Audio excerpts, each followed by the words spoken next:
Ladies and gentlemen, what's poppin'? It is the Fantasy Alarm Show.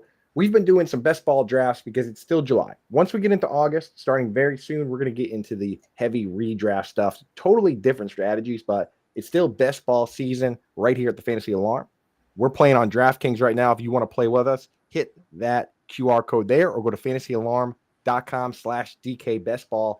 We've been doing a ton of these big contests. So today, we wanted to get back to our roots. We're doing a Fantasy Alarm family draft. You can't necessarily do private drafts these days. So what we did was we found an empty sit and go, 0 spots. The family showed up big time. We filled it very quickly. And guess what? It's starting right now. So you don't got to sit around and wait and hear us talk about this or that or whatever. We are up. We are running. We are on the third pick coop in this. Board. I'm picking 12. You're picking 3. So. Yes.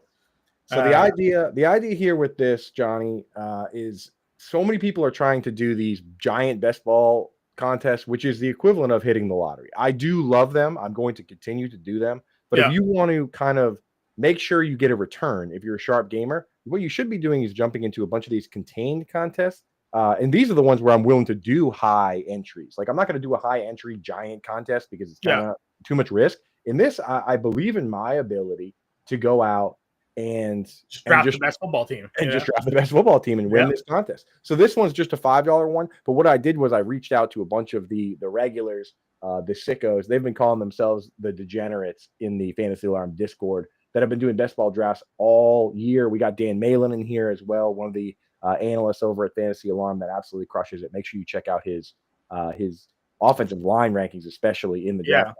But yeah, so Malin actually just hit me up. The DraftKings dropped their week 1 DK pricing already. Our guy Drake May sitting there at like $5,500. Done. Done deal. Absolutely gotta lock that one in. Home start against the Raiders in week 1 here.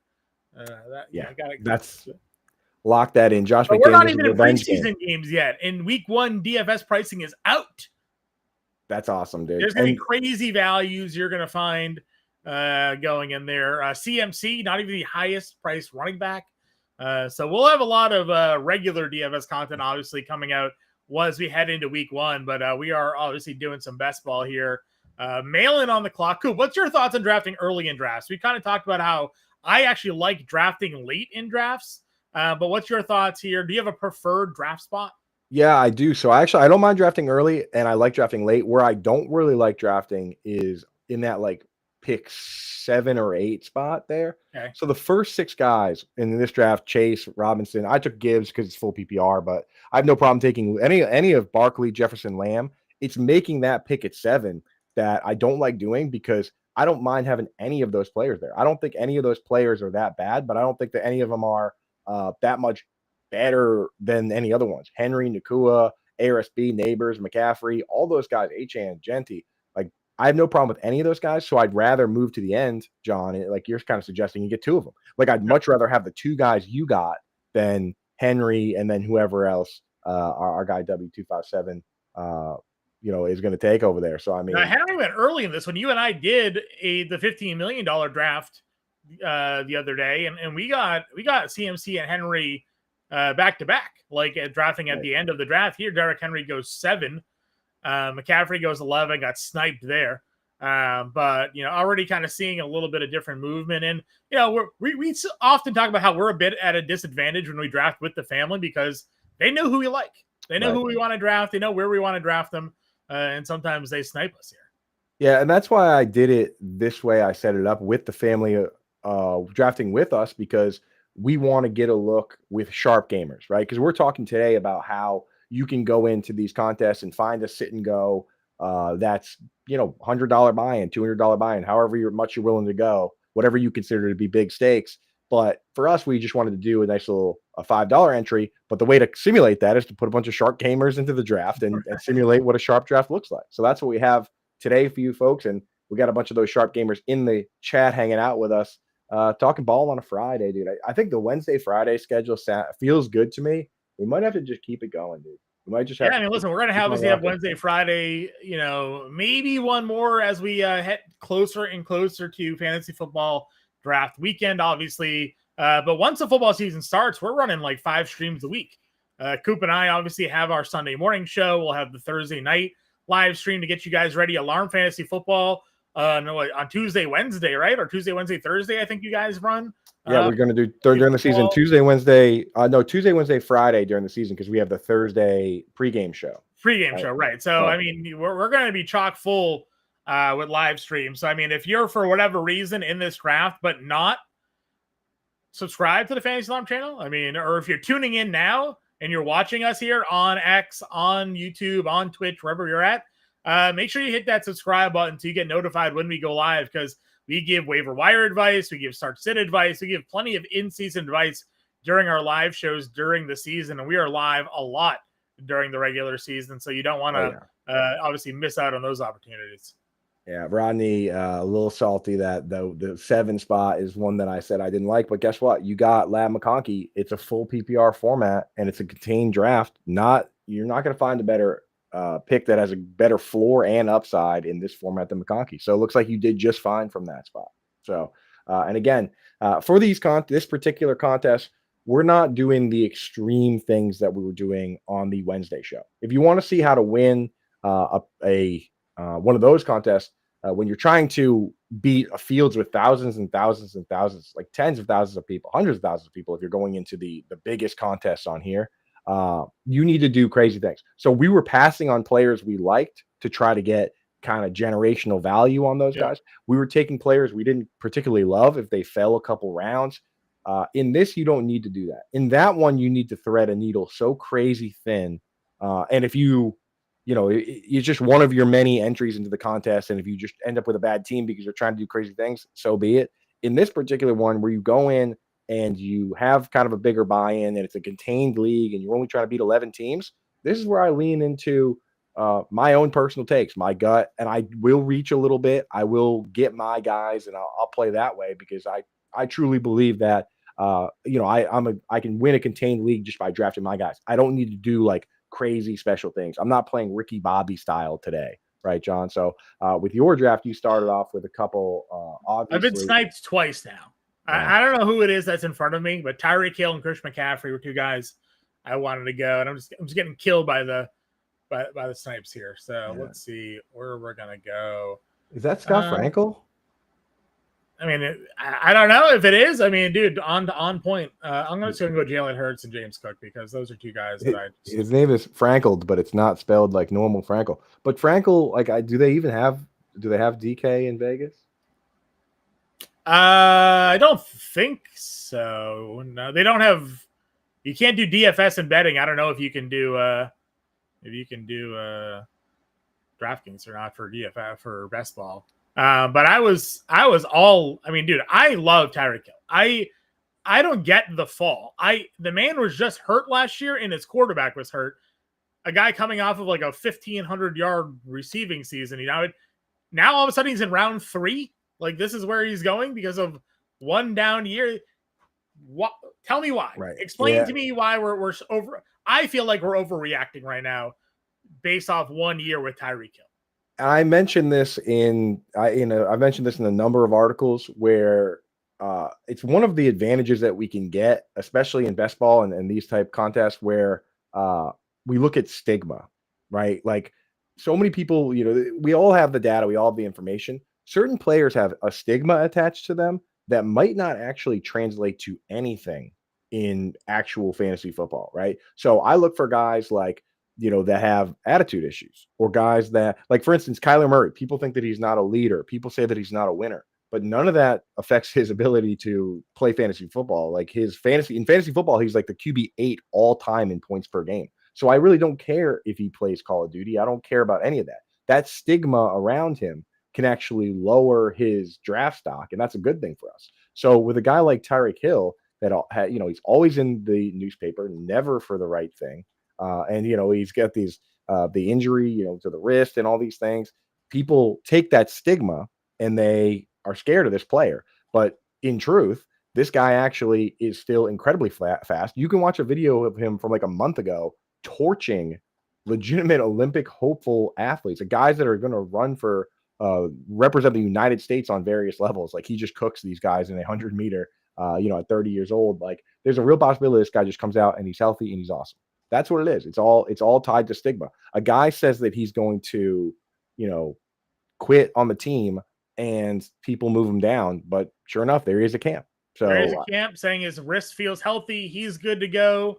Maybe the Tua comments, like you have to sort of rebuild that trust matters a little bit. But I mean, if the cheetah's on the field looking like the cheetah, Tua's gonna have no problem throwing him the football. So that's what I'm saying. When push comes to shove, when the rubber hits the road and they're out there and he's got to find somebody to throw the ball to, he's not going to throw it to Nick Westbrook-Akine just because right, yeah. there were some mean things. Tyreek Hill, so yeah, it's not going to be a problem. So yeah, there's an absolute value there. Again, if you want to avoid him, the issues that surround Tyreek Hill are a problem for you really only in one format, which is Dynasty. That's where you look at that stuff and you say, man, this guy could wash out of the league, right? That's maybe the only format where I look at it and I say, we got to nick this guy because he's still elite at his age, but one serious incident. I mean, when you pile up all the minor incidents, one serious incident and the team and the league are going to say that's enough. With Antonio Brown probably could go out and give you 800, 900 yards today. But like nobody wants to deal with that, and we saw. I was gonna say, I don't know, maybe it's possible. I mean, we saw it from a lot. There's a lot of guys that just were created headaches, and teams just don't want to take that risk. I mean, guys like Des Bryant, Michael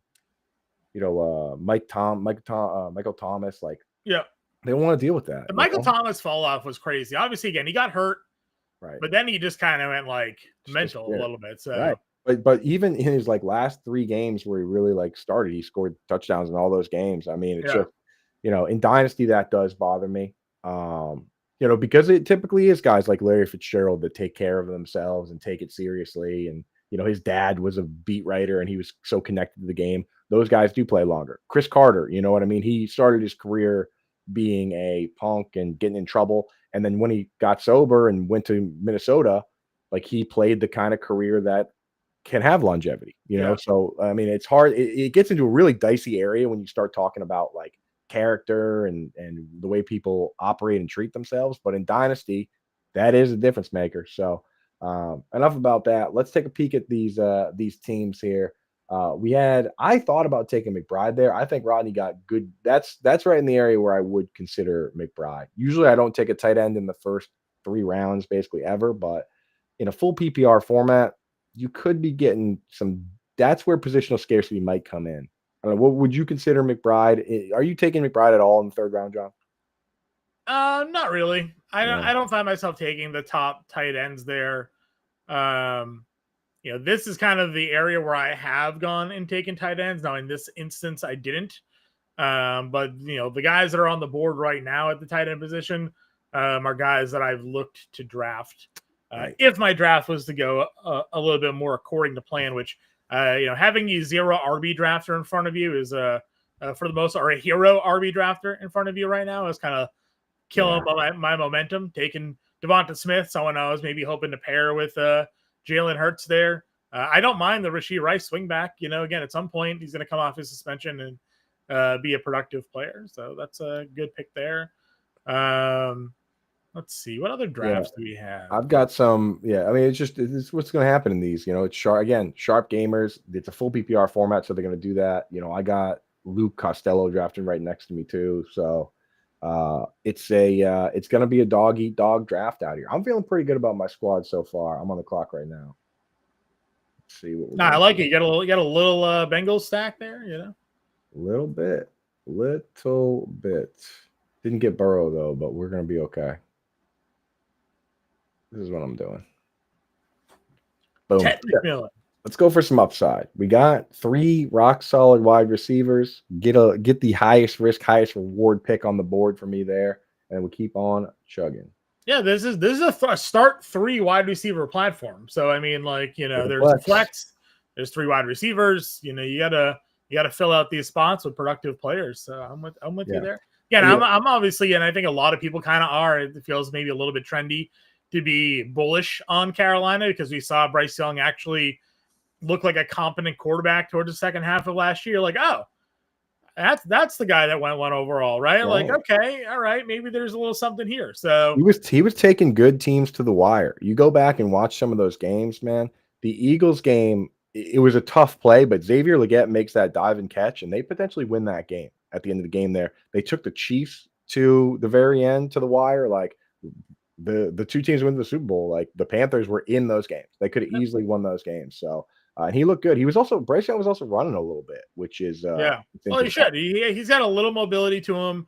You know, the offensive line held up a bit better in the second half. Obviously, having someone like Chuba Hubbard helps a ton, you know, just to kind of take the pressure off and know that you can run the ball and run the ball effectively like he was doing like that, and moving the chains and extending drives on the ground just opens up the passing, because now teams have to stack the box, right? You put more linebackers on the field, you're putting a bigger defensive line on the field, and now you have these, you know, single coverages, you know, where you can kind of create the favorable wide receiver matchups and make the easy plays there for Young, which he was able to do there again in the second half. So they can kind of keep that momentum, get him another good wide receiver, still have the good running game.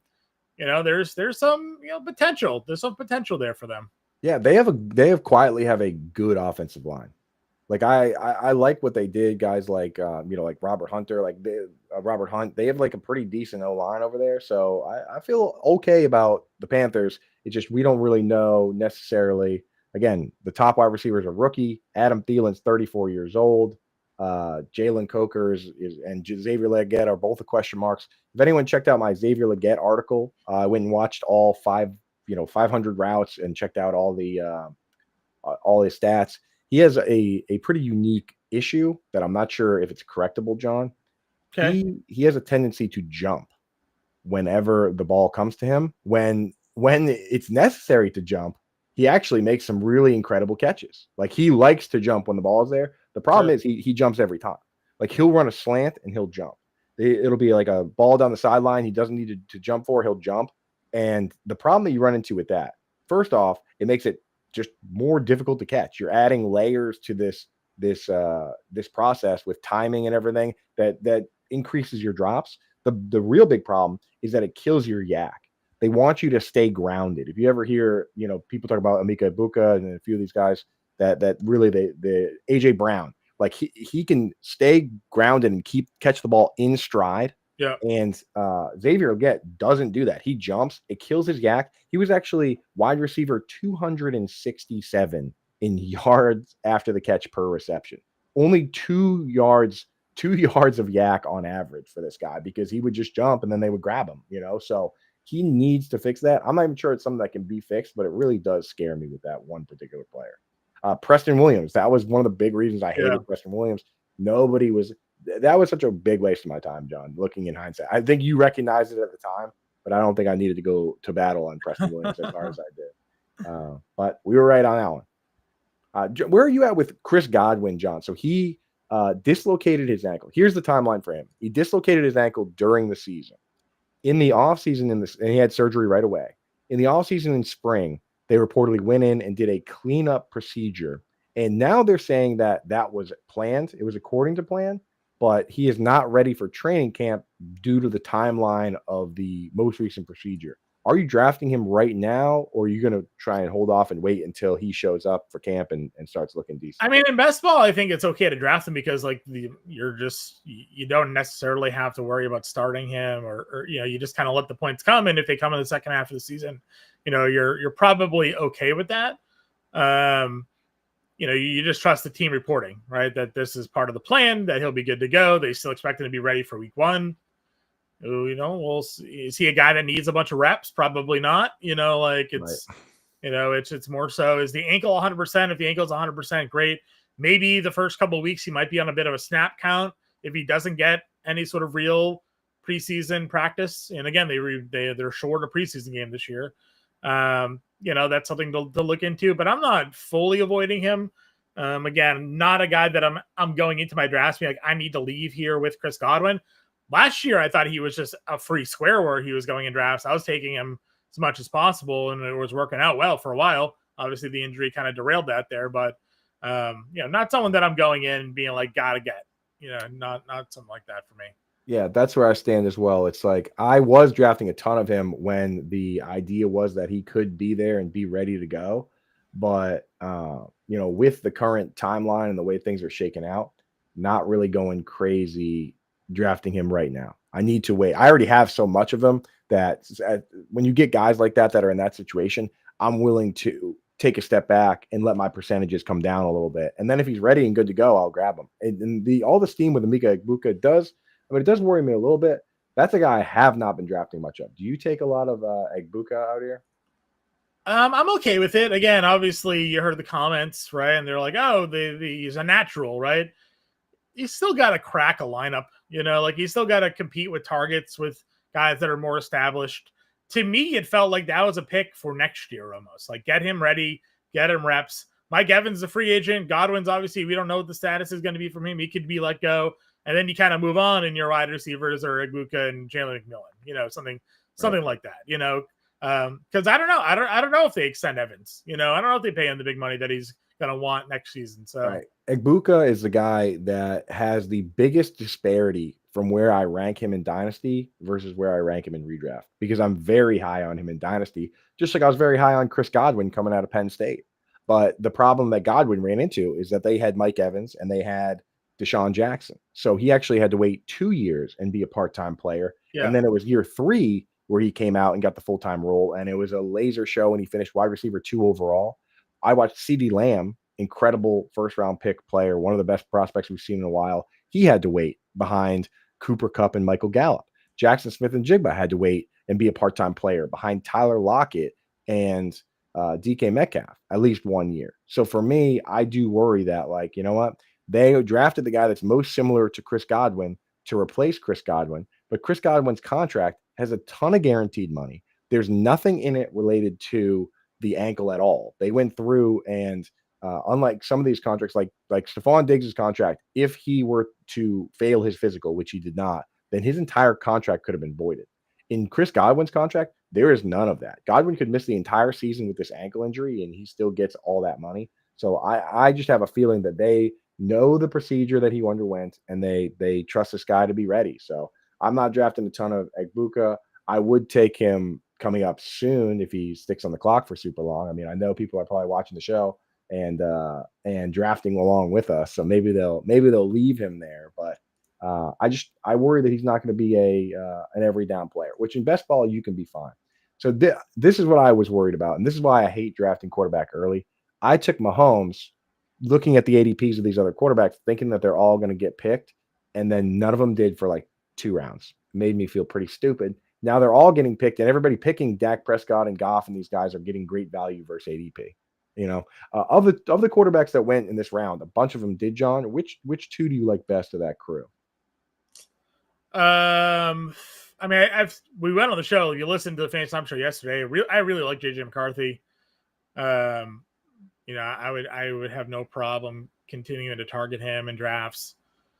You're talking about the round that just went, right? The 2 rounds. So from Prescott, actually, you can put Caleb Williams in there. So because obviously, again, I'm bullish on the Bears offense. I like Ben Johnson coming over. I think there's a lot of talent there.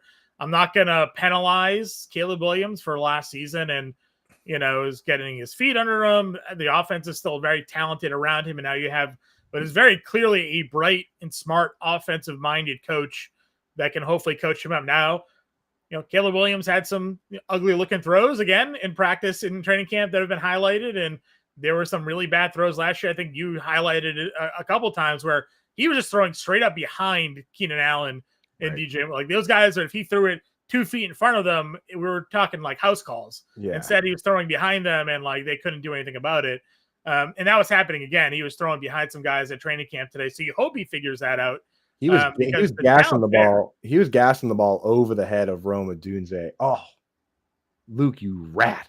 I was so ready to pick Jaden Higgins there. That's why I love and hate drafting with the family here. But yes, he was throwing the ball 1,000 miles an hour over the head of Rome Odunze at times. And the thing is, he has a crazy arm. I sent you that clip last year, John. Yeah. Him just at times it looks like effortlessly like Michael Vick or Cam Newton, where it's just like boom, flick. Yeah, just a quick flick and it's on the spot. He needs, at times I think he needs to take a little off it. Josh Allen had a little trouble with that as well, where sometimes he'll have a tight end or somebody settle in like 7 yards and he just hits him with a bazooka for no reason, right? Like Caleb Williams, I would rather have a guy like that has all the talent and just needs to polish it than have a guy that, can't make all the throws and you're hoping that he's going to Chad Pennington his way through a career, with smarts or stuff like that. Like I Sure. want guys with that kind of talent. He's also a guy that, I mean, he can run. I know he's like Mahomes where he looks ideally for him, he wants to throw it downfield, but he he at least will run if it's there, and he probably won't be running for his life as much because they added a bunch of offensive line. Our guy Dan Malin here, I love what he did at quarterback. Jaden Daniels and Drake May. If you take those two guys, are you drafting a third quarterback or are you letting it ride? Nah, I mean, I'd probably just let it ride. We kind of talked about this the other day. I don't feel the need necessarily to draft 3 quarterbacks. I know the 20-round draft, and I know we kind of talked the strategy behind it, but I just haven't really felt the need to do that. So if you draft up like that, I don't know the need to waste another spot on quarterback. So you have Jalen Hurts. Again, I feel the same way. If I take an elite quarterback or elite tight end, I usually just draft 2. And I actually am more willing to move up guys that I'm willing to take my second QB higher when I take a elite QB so that I can just draft 2. Because a lot of times I'll take a Jalen Hurts and then I'll wait till the very end and my other quarterbacks will end up being like Aaron Rodgers and Russell Wilson. And then all of a sudden now I feel bad about a position that I should be strong in. I think that if you can go and do what he did, take Jaden Daniels and Drake May, give yourself 2 shots at upside, 2 guys that are going to start the entire year, barring injury as well. There's no risk of somebody getting benched like there is with some of these other guys. Then you can just run along. I just find them. The reason that I like to draft 3 in the 20-round draft is that when you get down to the dregs of running back and wide receiver that are left at that point, it's just so hard to see the upside case for a lot of those guys. Whereas with Russell Wilson, the upside case is just that he's the starting quarterback for Malik Neighbors. That's literally all he has to do to be better than like the RB3s that are going in that range, Yeah, I agree. Yeah. Trey Benson, that's a pick I really like. I encourage people to listen to some of the interviews from these guys. He sounds like he understands the game at a high level. He understands the zone blocking concepts. He understands the trap concepts. And he was basically kicking himself this offseason, looking at tape, saying basically, I went out there. This is basically what he said. I'm paraphrasing, not exact quote, but he basically said, I went out there and every play, I knew I was only going to get a couple touches a game. I wanted to earn my roster spot. I wanted to hit a home run every time. And he goes, and then watching tape, I realized had I been a little more patient, I would have hit those home runs. And they basically sat me down and reassured me, hey, you know what? You don't have to be that urgent. You can slow the game down. You're part of this team. Don't worry about going out and overdoing it. And I think this year we are going to see him come out and potentially hit some of those home runs, even if he's operating behind James Conner, as a part-time back. And also James Conner is a guy who, historically speaking, has, not been the most healthy guy. He's missed games in every single season of his career. So I do like the Trey Benson pick a lot. That's a good pick from JT Express. Yeah, listen, I mean, obviously, again, he's a running back that we know has a lot of talent. He's behind a running back that also has a lot of talent. And if that guy stays healthy, you just wonder if there's going to be enough snaps for him to kind of work his way into relevance. But in basketball, I mean, he's an RB1 right away if he ends up playing, right? So, and same thing. I mean, listen, we had the conversation yesterday, Tootin versus Bigsby. Tootin goes at the 11-11 spot. Bigsby goes 12-7. I'm taking Bigsby over the group there. I've seen him be a very productive running back. Did Etienne went 8-3. So the starting running back for the Jacksonville Jaguars might have been taken third of the Jags running backs here. So. And that's been a cheat code historically. I just did a show with JJ Zacharisa, and that's been his thing for years. It's like, hey, in questionable backfields, take the cheapest guy. It's like if it's equal, in my opinion, I think they all have equal shots to be the starter. They might not have all equal upside potential, but they have equal shots to be the starter for that team. So for me, I have absolutely no problem going in and taking taking whoever's cheapest. And if somebody wants to reach on Bigsby in one of these ones and Tootin's the guy that falls, I'll give him a shot. But I do like Bigsby a lot there. You guys, let me know in the chat we haven't really drafted a ton on here. and some of you guys clearly have different usernames on here that you do on your other platforms. I know Fatty McFats. I know Rodney's W2. I know Sigma is Victor. But some of you guys, let me know in the chat what your usernames are on this platform versus other platforms, because I don't recognize a couple of these ones, but I know it's all our people in here. So unless somebody was just hanging out. I mean, someone definitely could have just been hanging out and say, "Hey, this is about to fill," and popped in. That also wouldn't shock me. What's your thoughts on Roschon Johnson there? Obviously, again, we know Ben Johnson and the way they ran that offense in Detroit. They used the 2-back system. They have DeAndre Swift. Roschon Johnson's the running back behind there. Do you think this is the season where we actually get some consistent fantasy value out of Roschon? Yeah, I think it's the same bet you're making with Roschon that you're making with another player that I need to check and see if he already went. I think he did. Did Jordan Mason already go? Maybe not. Mason got taken already. Yeah, Mason got taken. So yeah, like way earlier. Way earlier. Where'd he go? Like 6. Yeah. Oh wow, 6 rounds. So, okay. 7, So if you're in on Jordan Mason, in my opinion, you should be in on Roschon Johnson, because the thought process is the same, right? You've got these backs that have been good and shown flashes, and definitely skew a little more towards the passing side in Aaron Jones and DeAndre Swift, right?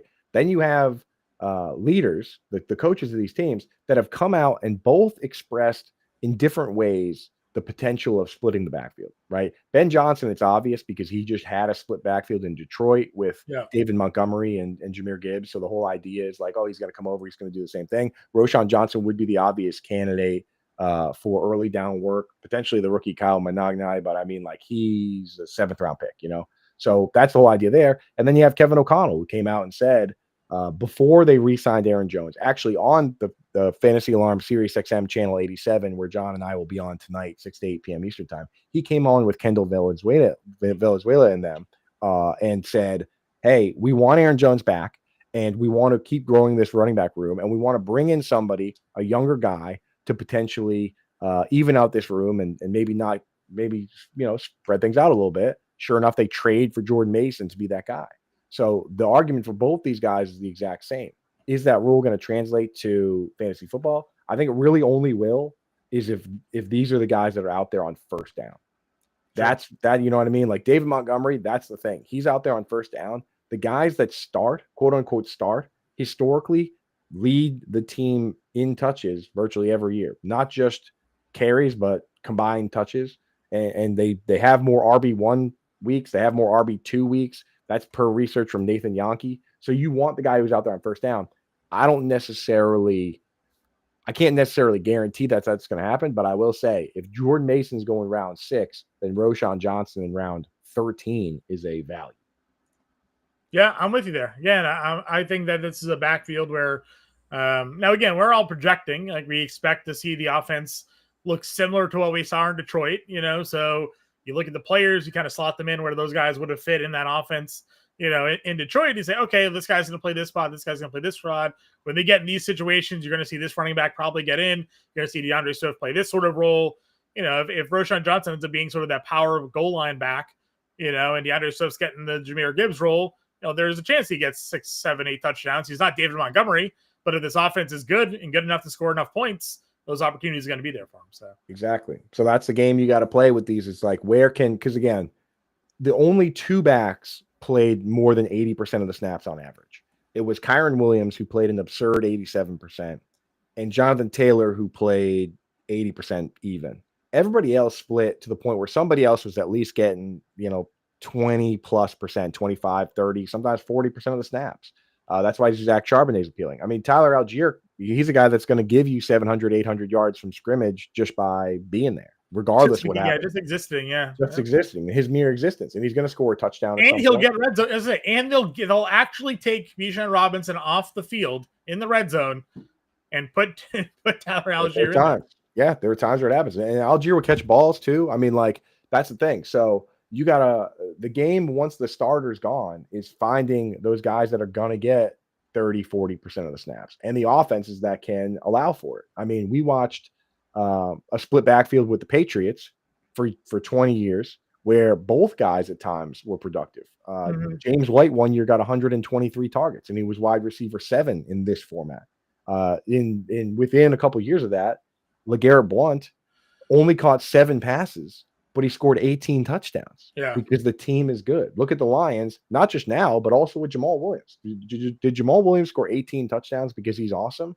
Well, I like him, but I don't know if he's necessarily a guy that, like, you just say, oh, yeah, that's Sean Alexander, right? That's Priest Holmes. Of course he's going to score 20 touchdowns. No, it's the offense. So we look around and say, hey, the Vikings have a good offensive line, is a good team. Why can't Jordan Mason be a guy? Yeah. And we look at this Bears team ascending and say the same thing. What you want to avoid is the split backfields on the bad teams. Whoever doesn't start for the Cowboys, they're not necessarily a bad team. They're not even a bad team, but maybe a bad O-line. Like whoever doesn't start for the Browns, right? You could be in some trouble. Sure. That's a 4-win team. Are they going to give us 2 fantasy relevant running backs? Are they going to give us 1? I don't know. So that's the game out here. Okay, I stacked up. What do you think about my QB room? I did draft 3 Patrick Mahomes, unstacked Patrick Mahomes, just because I thought I was getting the value there. It turns out that I wasn't. Bryce Young, who we talked about, we really like. Still some stacking opportunities potentially available for him. And then Sam Darnold, I took him because I like him, and also I have JSN already. Hold on, I'm on the clock here. I got to figure out a pick real quick. You need 2 picks, actually. You took your guy Quentin Johnston. I love that. Elijah Arroyo, that's a pick that I probably would have made. Doing a little thing. I was gonna go Mason Taylor, but he matches up with the Njoku bye week, so I had to not. Well, now that you have Arroyo, you can take him. Got to watch my bye. You go. Hey, you like going 3 tight ends? I guess that makes sense. Now's the time. I mean, you take 1 elite tight end earlier. You took Njoku, and then you go bing bang double tap on the tight end. I was actually clicking on Ertz. I get sometimes you forget. You click on a player's name, you're like, wait a minute, they did what? Ertz had 80 catches for 800 yards last year? Yeah, that's what I mean, dude. Him and Hunter Henry were top 6, 7 guys in targets. And I know Njoku got hurt, but Hunter Henry and Ertz had the same number of targets as Njoku, essentially. So, I mean, and they signed him, they brought him back. I wanted Ben Sennett to get a shot, but I mean, as long as he's there and he's the guy, he's super reliable. It's crazy. Okay, Crockett Martin, Gringo Loco. That's right. Martin, well, make your name Gringo Loco, dude. That's what, you know what I'm saying? Mr. Grapefruit is Corey in the house. Okay, perfect. Hamburglar didn't get in. I assume your name over here is Hamburglar Josh. If it's not, you got to get that going because that's a fantastic name. Well, actually, let me see. Yeah, I have the same username I always do, Sauce McFloss. And my picture on here is so old. It's from a commercial. Do you remember Arts and Craftsy Tony Romo in that commercial? Maybe. Yeah, it's a very, very old and stupid picture. Got to change your avatar to Fantasy Alarm, man. You got to represent. You do have yours as Fantasy Alarm, and you are representing. So does Malin. Malin's is Fantasy Alarm. I don't want people out there to know that I'm a. You don't want tout? You don't. I don't want them pulling up my rankings. I don't want them cheating. No, I will. Maybe I'll rep us. Maybe I'll rep the Fantasy Alarm. Get it rocking. You know what? If I look like I'm about to win some of these contests, I'll change it. Yeah. I don't like people knowing. That's why I'm Sauce McFloss. Keep it under wraps, dude. Because people pop in there, all of a sudden they see it says Andrew Cooper, Fantasy Alarm. They'll know by now if you do enough of these, they'll know who you are. It's a fantasy sports writer of the year right there. You don't want people gunning for you. You don't want them pulling up your tweets. Well, once they're in, dude, they're in. They're in the Thunderdome. They can't back out. That's it. Well, they can't back out, but they can always try and steal my babies, and I don't want that. So. Okay, what am I going to do here? Yeah, these get so thin compared to some of the other platforms, dude. It gets crazy. There are a couple picks that I think are very intriguing here. I'm going to reach quite a bit, I think, to do this stack that I want to do. Actually, you know what? I'm not going to reach just yet. Let's go with some upside with a handcuff. I like the DJ Giddens pick here. I think the Colts for a while have not had a reliable backup that they really truly like. Zach Moss looked pretty good, but then Zach Moss went to the Bengals. It turns out Zach Moss isn't that good. It's just that the Colts are really good. The left side of that offensive line is obviously incredible. So I think they went out and they took this guy Giddens, and he's going to be the guy, the one-for-one backup behind Jonathan Taylor, a guy that plays 80% of the snaps. And that's the kind of situation that if he goes down, it could create big upside for me. So I'm willing to do a little Giddens in this range. Sure. Yeah, we got the running backs going here. Ollie Gordon, big two. He's the biggest back by far on the Dolphins. Very real possibility that they turn him into the bruising goal line back. I mean, right now you would guess it would probably be Devon Achane, but you never know with guys like Mike McDaniel. He could just say, hey, you know what? We drafted this big dog for one reason only. You're the battering ram. Jarquez Hunter, a pick I like as well. If you were going to pick one of Ollie Gordon, Jarquez Hunter, or Rashad Smith, who all went back to back to back here, John, who do you like? Because I think they're all decent picks. I mean, Smith is interesting just because you never know what Kansas City's going to do with their backfield, right? Like you just always opportunities for those guys to be productive. Pacheco does not feel like an insurmountable obstacle. I mean, if Kareem Hunt comes off the street and was able to get some run there. Yeah, I love the Justice Hill pick. I almost picked him, but based on my build, if I had more risk in my build, I would have taken Justice Hill. But because I have a lot of safety at running back, I went for upside. That was the decision process there, but I almost took Justice Hill myself because that's a guy who plays a ton of snaps, runs a lot of routes, far more routes than Derrick Henry. It's not even close. And if you look at the snap share, Derrick Henry really doesn't play a big snap share. He goes out there, he gets the ball. He gets the ball in obvious situations. He gets the ball. He got every carry inside the 5-yard line. Lamar Jackson took 0. He got a ton of carries in the fourth quarter. John, in the fourth quarter alone, when the Ravens were up by 2 scores, so 9 or more points, Derrick Henry accumulated an extra 40 fantasy points just in that situation alone, closing out games. Some of these other guys in that situation wouldn't even play. Like James Cook gave a ton of those snaps away to Ray Davis. Certain guys, Josh Jacobs, Derrick Henry, and Saquon Barkley played and closed out games and really put big numbers on the board.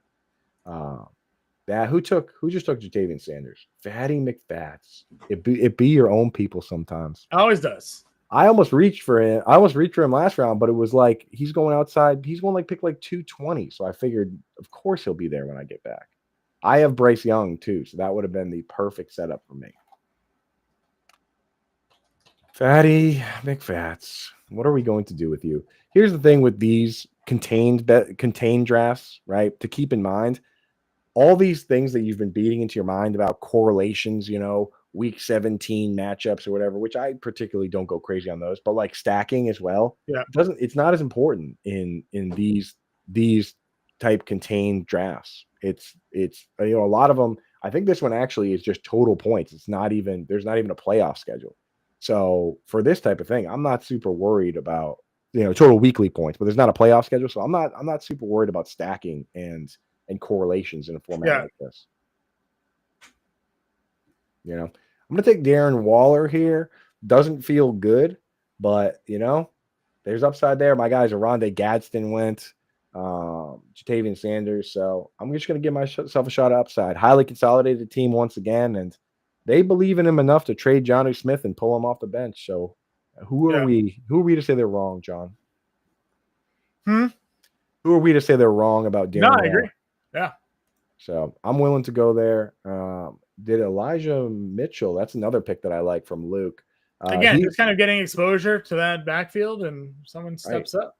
He's the highest paid running back on the team, believe it or not, because Isaiah Pacheco is still on a rookie deal. Kareem Hunt is getting paid nothing just because nobody else wants him. So he is the highest paid back on the team. It's not like he's super highly paid, but that's you can't really ignore it. And again, what if Isaiah Pacheco? We got to ask yourself sometimes, what if Isaiah Pacheco isn't that great? So many times we look at these guys when they're the only guy in town, and we just think, yeah, that guy's awesome. And we did it with Tyler Algier. We did it with Damian Pierce. We did it with that Philip Lindsay.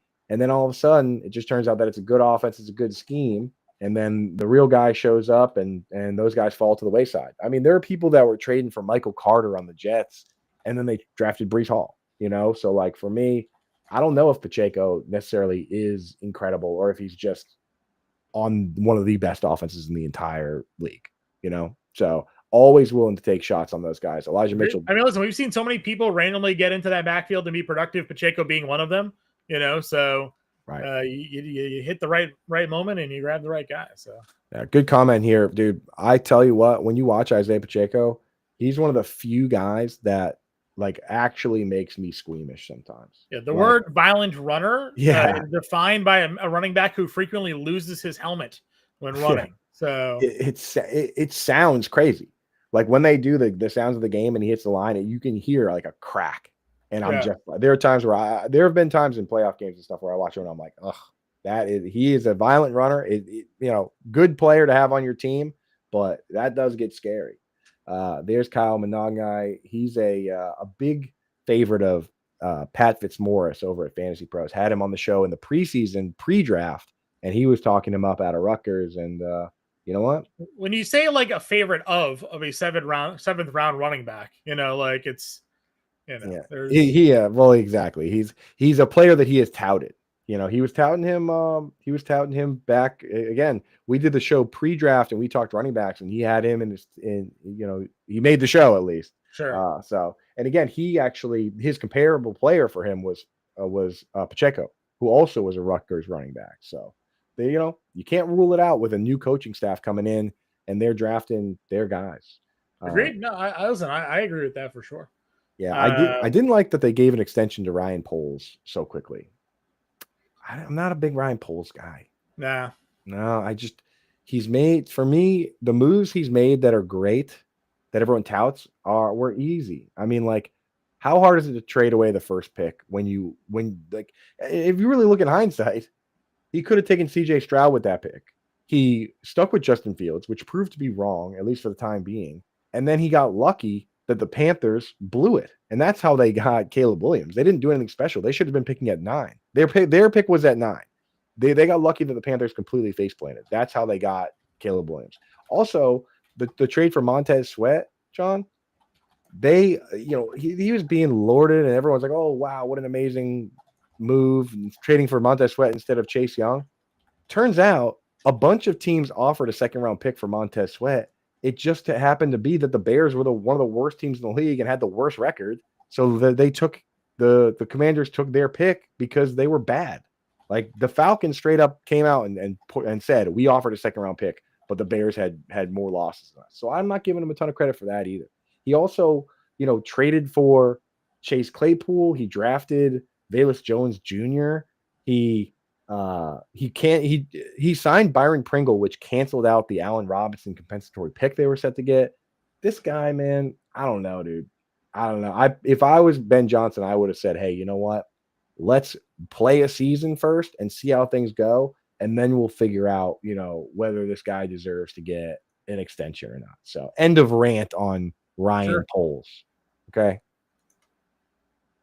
End of rant. All right. We're getting to the end here. Your last 2 picks, Keaton Mitchell. So you got Justice Hill and Keaton Mitchell. A Derrick Henry injury would benefit you in a big way. But hey, betting on 31-year-old backs to potentially get hurt or break down, not a bad bet. Also, Deontay Johnson there. Maybe Kenny Pickett gets that job. You never know. Listen, I'm not like the biggest Deontay Johnson fan, but maybe he finds his way into the field. Maybe he, again, you look at the competition at the wide receiver position on that team and not necessarily there. He's trying to revitalize his career a little bit.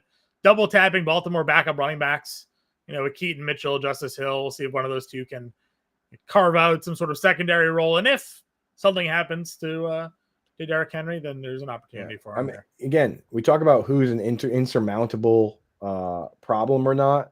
I don't put Cedric Tillman in the insurmountable category. I mean, he'll probably start, but I mean, Deontay Johnson. I mean, sitting back right now, when you ask me who's better, Deontay Johnson or Cedric Tillman, my heart and brain still say Deontay Johnson because I've seen this guy create crazy separation and garner a ton of targets.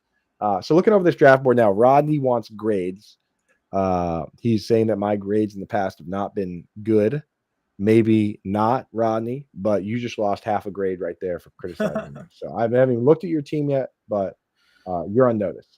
Which of these teams besides yours, at least just looking at the first, because again, when you get in the later picks, it gets crazy, but just looking at the first 8 rounds here, the core of these teams, which is the one that most looks like one that you would draft? I know you felt like you were getting sniped a lot. I was getting sniped a lot early from, I like CMC. I like Tyreek Hill. I like Devonta Smith. I didn't really get sniped the rest of the way from the team that was in front of me. I had to pick. I mean, I like the second team. Yeah, again, I like going RB every early. So Bijan Robinson, Kenneth Walker, get a mobile quarterback in Lamar Jackson, James Conner, Caleb Johnson. Like I'm for that team. Obviously, need to start 3 wide receivers. Worthy, I'm good with. Diggs, a bit of question, with the health and obviously the age there. Pearsall, hopefully he can carve it. Higgins did get Hollywood Brown, Tillman. So like there's some questions at the wide receiver spot, but I don't mind how that one started. Obviously, Candy Martin going Barkley, Kyron. I mean, that's elite. That's probably the team. That's it right there. 4th team. Barkley, Kyron, Allen, Pickens, Williams, Jennings, Hawkinson, Addison, Dak, Loveland. I'm a big fan of a lot of what went down there in that first 7 8 rounds. Dude, who the hell in here is Fantasia? Who is that? Dude, that's literally all my favorite players. Now that I look at these teams, John, look at this team. Yeah. CeeDee Lamb, Josh Jacobs, Alvin Kamara, RJ Harvey, Kyler Murray, Evan Ingram, Chris Godwin. That's literally just a list of all the players I like drafted 1 round ahead of ADP. Like, who is that? Show yourself. Fantasia, I would trade my team for that team in a heartbeat. That's just all my players. I wonder if they're using our draft guide. Matthew Golden is another player I like. Then stacking with Jordan Love, Trey Harris, Tank Bigsby. Who is this? Juwan Johnson. That's Skinny McKinney. Skinny, you weasel. Unbelievable, dude. Oh man. You get you try to do something nice and draft with the family. And this is what happens. Here's what we're gonna do moving forward. We have here's the problem is a lot of these platforms don't offer us an ability to do live drafts with the family. Yeah. Like we can't create private drafts, but this worked. I want to do more of these. This is going to be a hashtag family badge draft. We're also going to do some slow drafts. I've been talking to some people in the chat. The family's kind of been doing them in their own group on the side. So I'm going to recruit a couple of the guys. So make sure you're in the Fantasy Alarm Discord. If you're not set up with a Fantasy Alarm membership now, I don't know what you're doing. We won a ton of awards. We win awards every year. Last year, we won the FSGA award for Best product experience. Best product experience. The FSGA award, best product experience. We won the award for best radio show. We won the award for football writer of the year. We won the award for football article of the year. We've got guys like Matthew Sells that's been the NASCAR writer of the year. At one point, 3 out of 4 years. Like he was like, they got voter fatigue with Matthew Sells and just stopped giving him the award because he's too darn good. Like we got Dan Malin, Colby Conway, James Grande, Howard Bender, Jim Bowden. I mean, you're not going to outwork our crew. You're not going to outbeat our crew. So you might as well join us. Get a Fantasy Alarm membership now and get in here and you can draft with us. You know what I mean? Like these guys are so sharp that I sit here and I look at, I wouldn't even rank my team as my favorite team. My team is like my 3rd favorite team in this draft. So get in here now. The Fantasy Alarm Draft Guide is live with all of our rankings. I'm going to update the best ball cheat sheet and my rankings. That's what I'm working on all day today is we're getting a new update going. So, John, anything else for the people on our way out of here? Yeah, I mean, obviously we have download the DraftKings daily fantasy app now to draft your $20 best ball lineup to play for a share of $15 million and get a second ticket to play for free. They also have a promo. If you look into your promo section that I saw that you could get up to 5 entries. Basically BOGO for up to 5 extra entries there. So play free for a share of $15 million.